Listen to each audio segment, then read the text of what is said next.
오늘 보면 두 가지 이야기를 하고 있습니다. 하나는 하나님께서 모세 대신 여호수아를 지도자로 세우겠다라는 이야기가 14절이고요.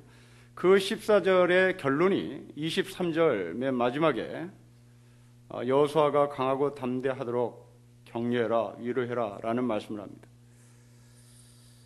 또 하나는 16절에 이하에 이스라엘 백성들이 모세가 죽으면 하나님을 배반할 테니 그 배경을 들고 19절에 노래를 만들어라, 노래를 기록해라 라는 이 두 가지입니다. 우리는 모세의 후계자 여호수아에 대한 이야기는 익숙하니까 일단 이것은 다루지 않고요. 두 번째 이야기, 하나님께서 모세에게 노래를 만들라, 도대체 이 노래가 어떤 노래며 왜 이 노래를 만들어야 하는지에 대한 이유를 찾아야 되겠죠. 여러분, 32장 전체가 하나님께서 모세에게 지시한 노래의 내용입니다. 굉장히 길어요. 32장 1절부터 52절까지 있습니다. 굉장히 긴 노래를 기록합니다. 근데 이 긴 노래는 딱 두 개로 나뉘는데요. 1절부터 14절까지가 어떤 소망의 내용을 담고 있는 가사입니다. 읽으면 기뻐요. 그리고 박수입니다. 그런데 15절부터 분위기가 확 바뀝니다. 어둡고 진노하고 하나님의 분노가 차고 계속 어두운 가사가 52절까지 길게 지속됩니다. 그러니까 불과 밝은 가사의 내용은 14절밖에 안 되고 15절부터 52절까지 근 40절이 굉장히 어두운 가사로 가득 찹니다. 자, 우리는 이 가사의 내용을 살피기 전에 이 노래를 기록하라고 하나님께서 명령하시고 그 명령을 받았던 모세의 처지가 더 우리에게는 와 닿을 것입니다. 자, 하나님은 이 모세에게 노래를 언제 만들라고 명령하는지 보십시오. 여러분, 다시 한번 16절을 보십시오. 또 여호와께서 모세에게 이르시되 너는 너희 조상과 함께 누려니와 이 백성 그 땅으로 들어가 음란히 그 땅의 이방 신들을 따르며 일어날 것이요 나를 버리고 내가 그들과 맺은 언약을 어길 것이니까. 그리고 10절째 18절 그런 부연 설명하다가 19절에 그러므로 이제 너희는 이 노래를 써서 이스라엘 자손들에게 가르쳐 그들의 입으로 부르게 하고 이 노래로 나를 위하여 이스라엘 자손들의 증거가 되게 하라. 모세가 노래를 지어야 할 처지가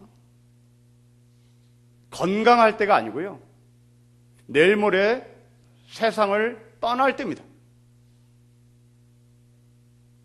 여러분, 모세는 지금 이 자리까지 오는 동안 최선을 다한 사람입니다. 40년 동안 이스라엘 백성들을 가나안을 목적지를 향해서 끝까지 책임지고 인도해낸 사람입니다. 그러면 이 모세가 죽을 때쯤 해서 나이가 120세가 돼서 세상을 떠날 때가 되면 적어도 사람이라면 이스라엘 사람들은 죽어가는 이제 내일 모레 세상을 떠날 모세 앞에서 우리가 하나님 잘 믿을 테니까 당신은 염려하지 마세요, 이렇게 말을 해줘야 되는 거잖아요. 그런데 하나님은 모세에게 네가 죽으면 이스라엘 백성들은 하나님을 배반할 것이다. 여러분, 이 이야기가 남의 이야기가 아니라 이제 우리 이야기로 환치시켜 보십시오. 여러분, 16절 말씀을 이렇게 제가 사역을 해서 읽어볼게요. 번역을 제 나름대로 붙여볼게요. 또 여호와께서 전준식에게 이르시되 너는 너의 조상과 함께 누려니와 네 아들 딸들은 그 땅으로 들어가 음란히 그 땅의 이방신들을 따르며 일어날 것이요 나를 버리고 내가 그들과 맺은 언약을 어길 것이라. 이거 심각하잖아요. 여러분, 저는 별 볼 일 없는 목사지만 최선을 다했어요. 그리고 자식을 책임졌습니다. 이제 나는 죽어요. 이 죽을 때쯤 해서 제 아들, 딸이 아버지 정말 인생 잘 사셨어요. 우리도 아버지의 모습을 본받아 그렇게 살게요. 이래줘야 되는 거 아니에요?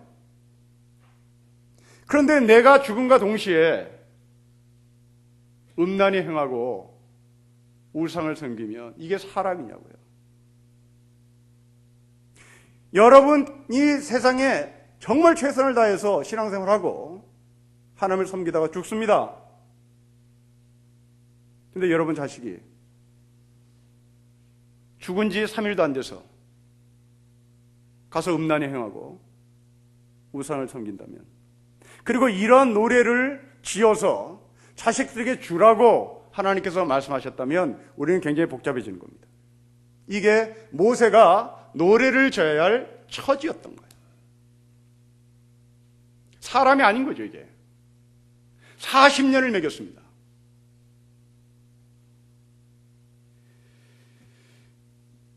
여러분, 결핵 환자들이 모여서 사는 곳에 있었던 한 사건인데, 이제 결핵 말기에 간 분이 이제 각혈을 하는 중이었어요. 거의 공동체 마을원들이 이 사람을 어떻게든 좀 편하게 각혈을 하고 역류하지 않도록 최선을 다하고 도와주고 순번을 정해서 밤을 새우고 그 최선을 다했습니다.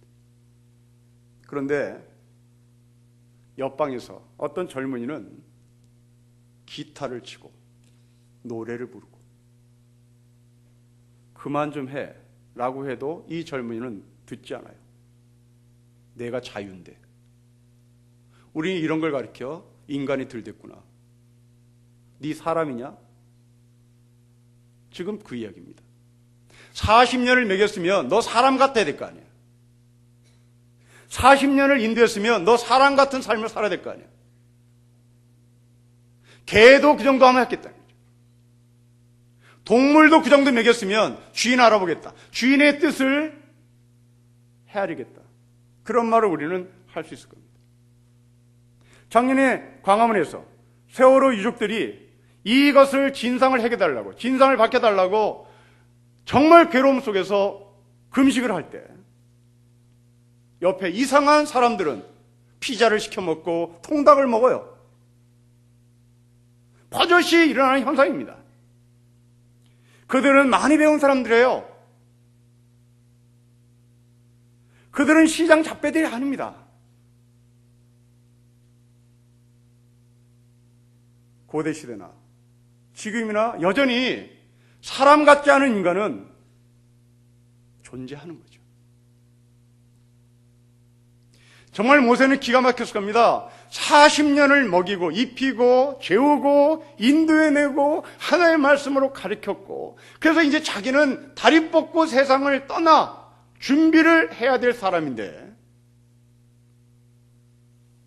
노래를 지으라는데 그 노래가 굉장히 고통스럽습니다.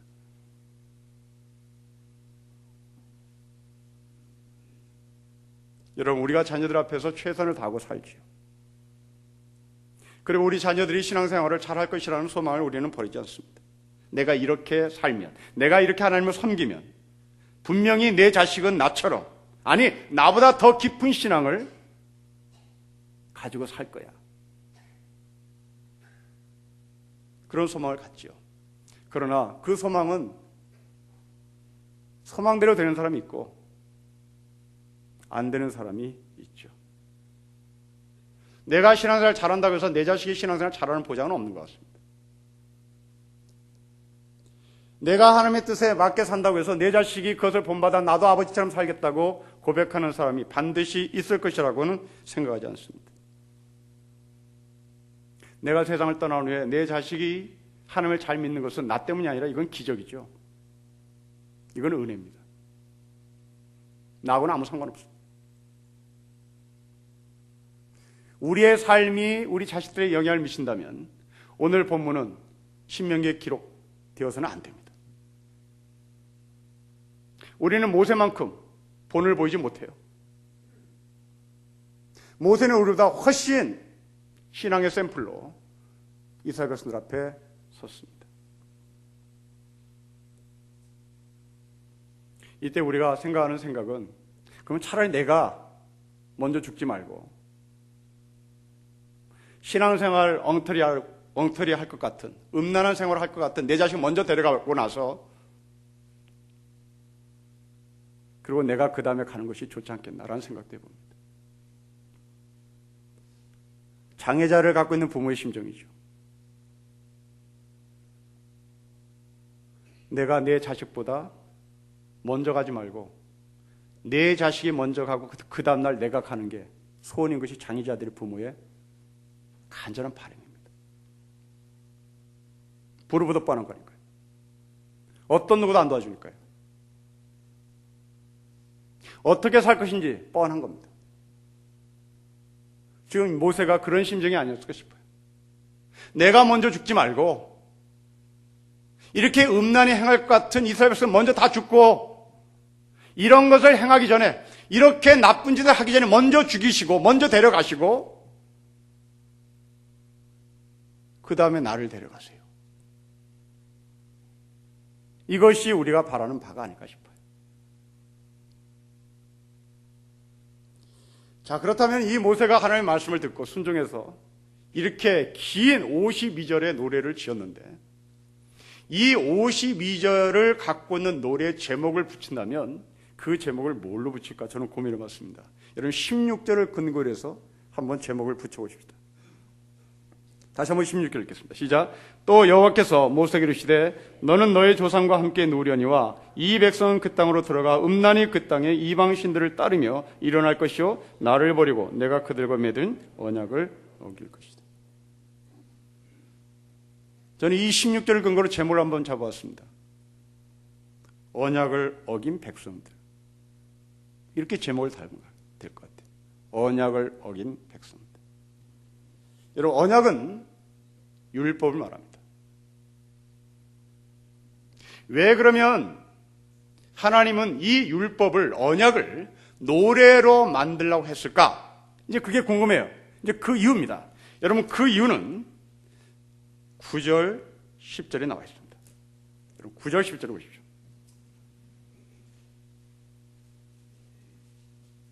9절부터 10절, 11절을 같이 읽겠습니다. 시작. 또 모세가 이 율법을 써서 여호와의 언약궤를 메는 레위 자손 제사장들과 이스라엘 모든 장로들에게 주고 모세가 그들의 명령이를 매 7년 끝에 곧 면제년의 초막절에 온 이스라엘이 너희 하나님 여호와 앞 그가 택하신 곳에 모일 때에 이 율법을 낭독하여 온 이스라엘에게 듣게 하라고 명령합니다.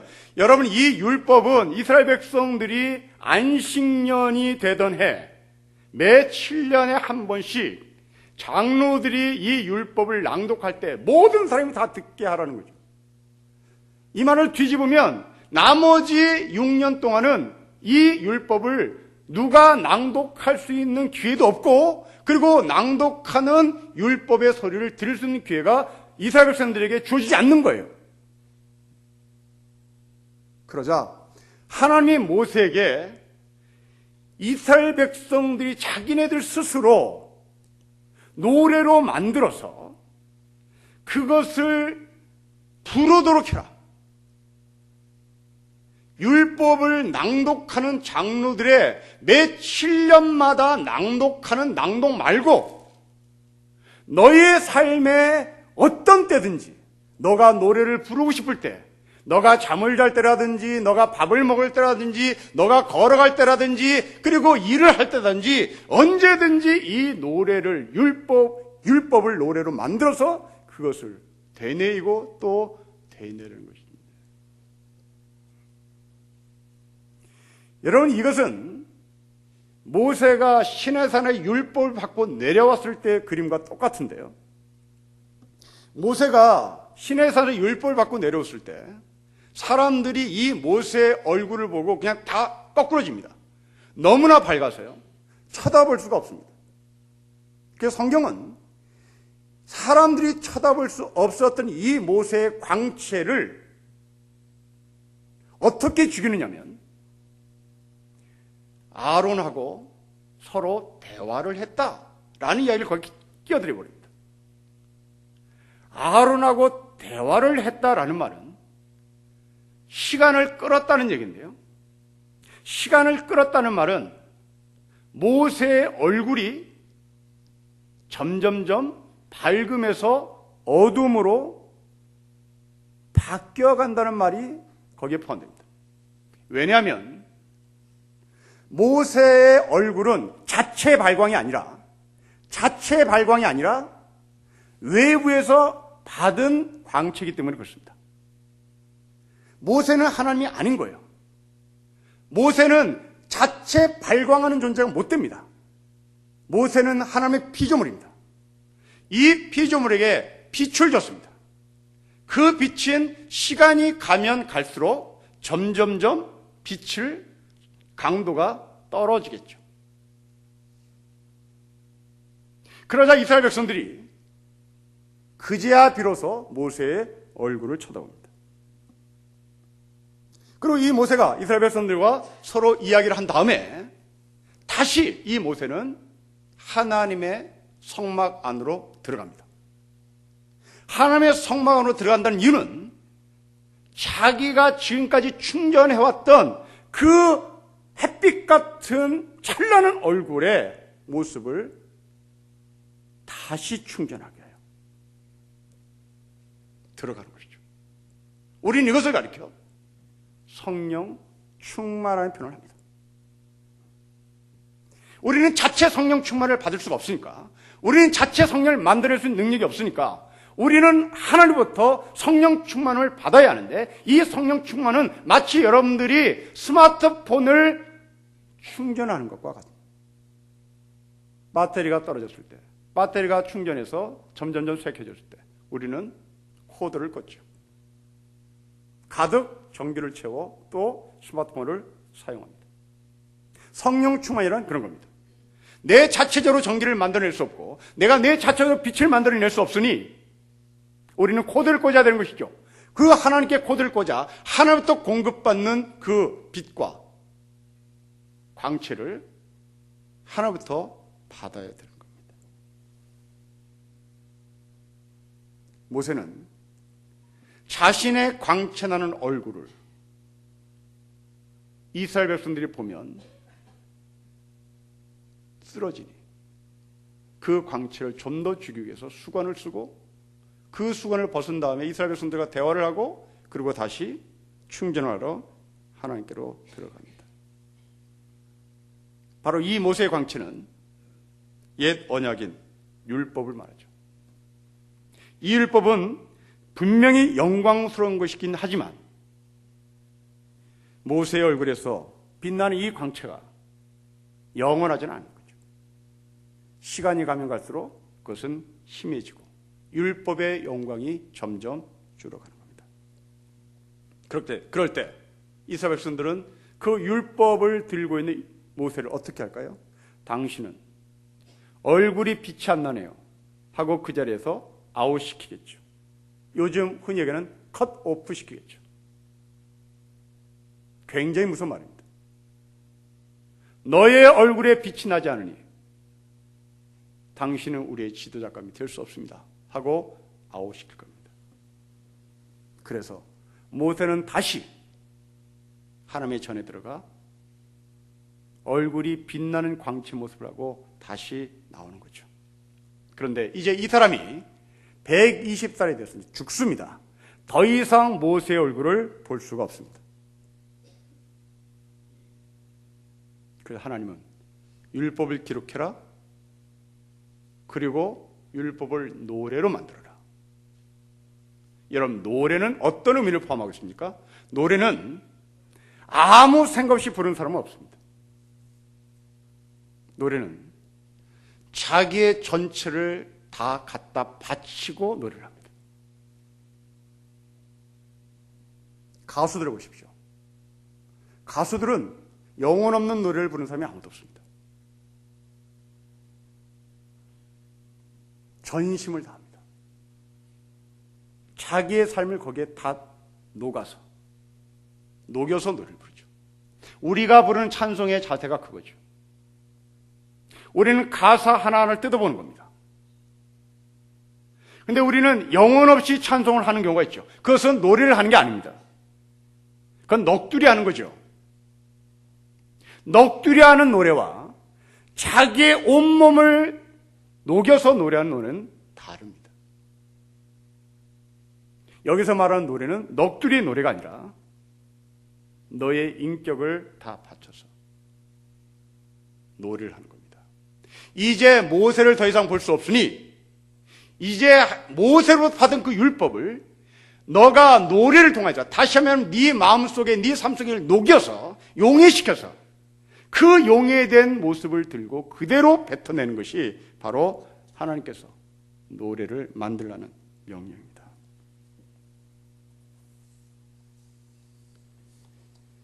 여러분, 우리는 세상을 살면서 내가 어떤 학교를 나왔는지, 내가 어떤 가문인지 이런 걸 자랑하는 경우가 왕왕 있습니다. 여러분, 어떤 좋은 학교를 나왔는지, 내가 어떤 가문인지는 분명히 광채입니다. 그건 빛나는 광채인 건 사실입니다. 그러나 여러분이 좋은 대학을 나왔다는 건 분명히 광채이긴 하지만 60대면 그것이 우리에게는 아무 도움이 되지 않습니다. 여러분의 가문이 빛나는 가문인 것은 사실이지만 분명히 그 광채는 감소하고 반감되고 어두워지게 마련이죠.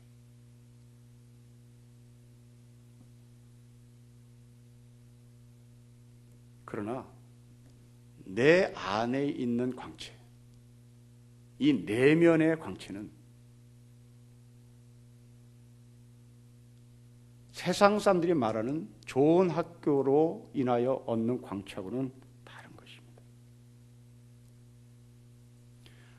좋은 직장을 다닌다, 광채죠. 그러나 그들도 50 중반이면 다 아웃됩니다. 그리고 70대면 어떤 직장을 다녔느냐고 물어보는 사람 아무도 없습니다. 없습니다. 그렇게 자랑스러운 학교도, 직장도, 가문도 광채였던 적은 있습니다. 그러나 그 광채는 영원하지 않죠. 내적인 광채. 저는 이 신비한 경험을 하지 못하는 목사 중에 하나인데, 그래도 깜냥이 목사라고 신비한 경험을 한번 했어요. 대학 1학년 때 첫 여름방학이었습니다. 아마도 2달 여름방학을 지내면서 거의 책 한 권 읽지 않고 봉사활동을 다녔던 것 같습니다. 집에서 잔 날이 일주일도 채 안 될 정도였으니까요. 성경학교 교사, 봉사활동, 청년의 수련회 그냥 다 다닌 겁니다. 이 모든 걸 다 마치고 집에 와서 어머니하고 식사하면서 이제 묻죠, 어머니가. 봉사활동 어땠니? 성경학교는 어땠니? 아주 좋았어요. 이렇게 자랑을 늘어놓으니 어머니가 이럴 때일수록 자만하지 말아라. 오늘은 꼭 기도하고 자야 한다. 늘 해오는 이야기죠. 늘. 또 아버지가 기도하라고 하고 어머니가 기도하라지 그렇죠. 기도하는 거죠.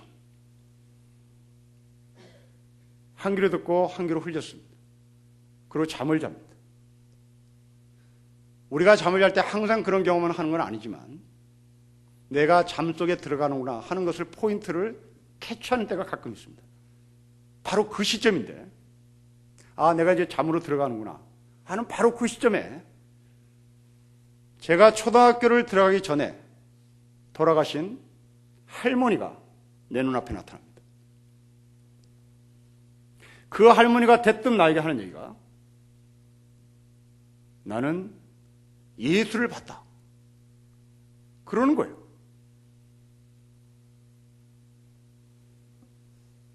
나는 너무나 기뻐서 예수님이 어떻게 생겼어요? 거실에 걸려있는 그 예수님 얼굴 맞아요?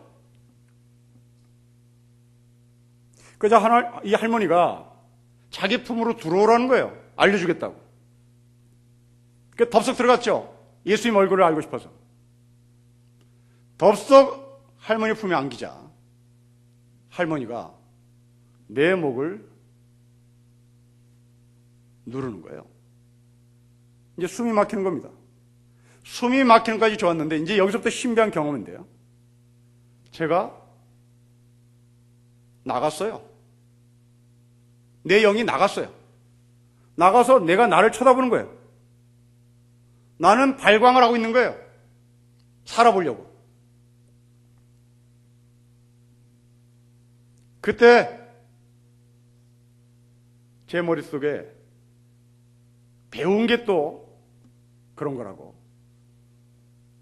힘들 때는 찬송하라 그랬지.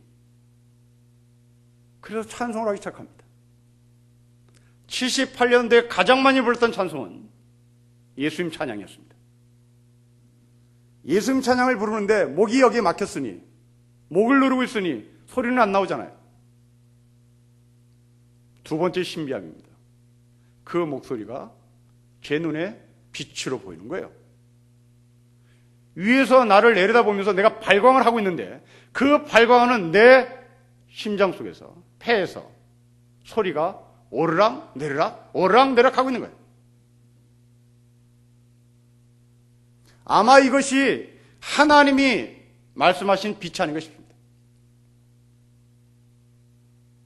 그 예수님 찬양이라는 복음성가의 마지막 후렴기가 할렐루야라는 가사가 있죠. 그 가사에서 제가 온 젖먹던 힘을 발휘해서 토해냅니다. 소위 간증하는 사람들이 간증하는 사람들이 말하는 나는 빛을 봤어요. 바로 그 빛이었습니다. 바로 노래를 만들려고 하는 것은 너 안에 내재화시키고 그 내재화된 힘이 너를 가난해서 지킬 것이다. 그런 의도로 하나님은 이 모세에게 노래를 지으라고 말한 것입니다. 여러분, 그렇습니다. 율법은 영광스러운 것이고 광채인 것은 사실이지만 시간이 가면 갈수록 감소할 수밖에 없고 반감될 수밖에 없습니다. 그러나 이제 내 안에 들어오신 예수의 빛은 나와 항상 함께 있기에 일을 하면서도 잠을 자면서도 길을 가면서도 그 노래로 동행할 수가 있는 것이죠. 제 아내가 운전면허증을 처음 따서 그것을 들고 룰랄라 운전을 나갔습니다. 저녁 야절에 차를 몰고 시내를 나갔는데 도심에는 워낙 가로등이 밝으니까 아주 불편함 없이 운전을 하고 집으로 돌아오는데 갑자기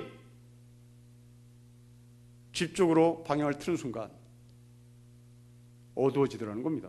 지금까지 계속 밝았는데 이게 무슨 일인가? 알고 봤더니 전조등을 안 켠 거예요. 도심타운의 가로등이 초보 운전자인 제 아내의 길을 인도했습니다. 여러분, 이게 율법입니다. 이제 골목으로 들어오는 순간 이것은 없어졌습니다. 그러나 차 안에는, 본인이 몰고 있는 그 차 안에는 이미 전기를 발생시키는, 그리고 전등을 만들어내는, 전등을 켤 수 있는 모든 장치가 다 완벽하게 갖춰져 있습니다. 가로등에 의지해서 운전을 하는 것이 아니라 이미 차 안에 장착되어 있는 전기와 그 전기를 통하여 불을 밝히는 전등의 힘으로 집을 찾아올 수 있어야 됐던 겁니다. 바로 내 안에 예수라고 하는 분은, 그리고 네가 율법을 노래로 만들려고 하는 것은 이제 남의 힘을 빌리지 말고 네 안에 이 하나님의 말씀을 내재화시켜서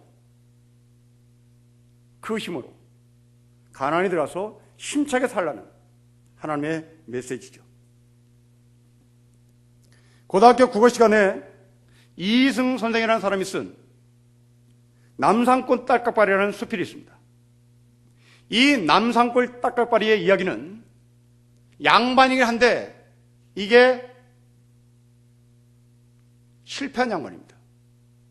과거에도 못 들어가고 그냥 아무것도 안 된 이 양반집, 이 사람이 양반이라는 자긍심이 어떤 누구에게도 고개를 숙이지 않는다는 이야기입니다. 남산골, 오직 못 살았으면 남산골이고 오직 가난했으면 딸깍바리 신세. 그런데 이 양반은 양반이라는 자긍심 하나로 꿋꿋하게 살아갑니다.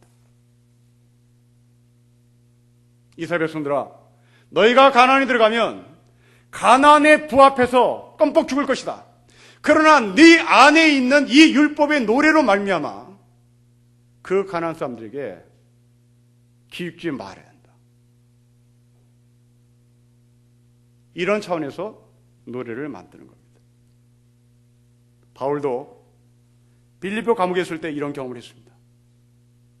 빌립보서 4장 12절 이하를 보면 내가 궁핍함으로 말하는 것이 아니라 어떠한 형편이든지 내가 자족하기를 배웠다. 여러분, 빌립보 감옥은 흙무덤으로 된 감옥입니다. 그 흙은 마른 흙이 아니라 젖은 흙입니다. 젖은 흙에 가만히 하나 깔고 앉아있는 것이 빌립보 감옥입니다. 바울이 이 빌립보 감옥에서 그렇게 밝고 아름다운 빌립보서를 기록했던 근거는 환경 때문이 아니라 그 사람의 내적인 자존감이 이 사람을 그런 편지를 쓰게 했던 동력이 됐던 것이죠. 마틴 로이드 존 목사님이 전립선 암으로 세상을 떠난 분입니다. 너무너무 고통스러워하자 이 웨스트민스터 교회에 나오는 성도 중에 하나가 의사분인데 몰핀을 주기 위해서 들어갑니다. 그러자 로이드 존스가 거절합니다. 그리고 부인에게 이런 편지를 남깁니다. 나를 막지 마시오. 내가 영광의 자리에 가는 것을 막지 마시오.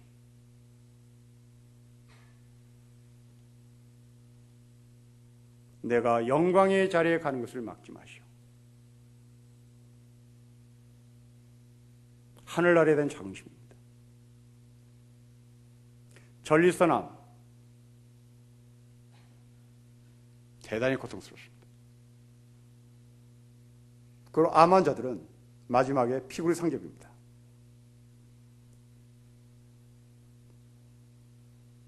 로이드 존스는 몰핀을 놔주세요. 몰핀을 놔주세요. 애걸복걸 하지 않고 하나님의 영광의 나라에 가는 그 길을 막지 말라고 부탁합니다. 오늘 본문은 결국 여러분의 내면의 세계가 어떠한지를 묻는 말씀입니다. 여러분은 환경에 의해서 여러분의 인생이 이끌려 간다고 생각하십니까? 아니면 내 안에 내적인 능력이, 내 안에 빛으로 오신 그 예수가 나를 인도해 나간다고 믿습니까?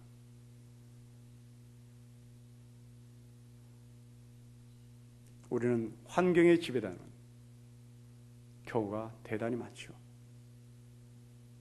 환경에 웃고, 환경에 울고, 환경에 좌절하고, 환경에 교만하고.